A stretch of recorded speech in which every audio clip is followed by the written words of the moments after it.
Commercial metre வச்சுருக்கிறவங்க நீங்களும் இந்தமாரி தப்பு பண்ணுறீங்களா? அப்போ இந்த வீடியோ ஃபுல்லாக பாருங்கள். வணக்கம், நான் தான் உங்கள் எலக்ட்ரிஷியன் ஜெயக்குமார், கடம்பத்தூர். இன்றைக்கி நம்ம எங்கே இருக்கோன்னா, திருவள்ளூர் பக்கத்தில் வெங்கத்தூர்னு ஒரு ஊரில் இருக்கோம். இங்கே வந்து ஒரு க்ளவுஸ் கம்பெனி, இவருக்கு வந்து ஃபைன் வந்திருக்கு, பிஎஃப் ஃபைன் வந்திருக்கு, ஒரு 4000-5000 வந்திருக்கு. அதனால் ஈபிடி என்ன சொல்லியிருக்காங்கன்னா, கெப்பாசிட்டர் வைங்கன்னு சொல்லியிருக்காங்க. கெப்பாசிட்டர் டைரெக்டாக தூக்கி மெயின்ஸில் போட்டிருக்காரு. பாருங்கள், ஒரு எம்சிபி பாக்ஸ் வச்சுருக்காரு.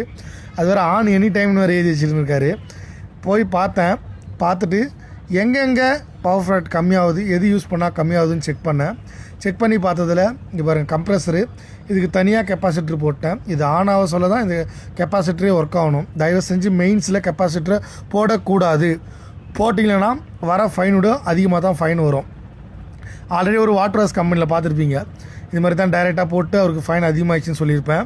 அந்த மாதிரி தான் இங்கேயும் போட்டாங்க. 4000 வந்த ஃபைனு 6000-7000 மாறிச்சு. இப்போ நம்ம போய் செக் பண்ணி எங்கெங்கே கெப்பாசிட்டர் போடணுமோ அதுக்கு கெப்பாசிட்டர் போட்டு வந்துட்டோம். உங்களுக்கு தெரிஞ்ச நண்பர் யாருன்னா இது போல் தான் தப்பு பண்ணுறாங்கன்னா அவருக்கு இந்த வீடியோவை ஷேர் பண்ணி விடுங்க.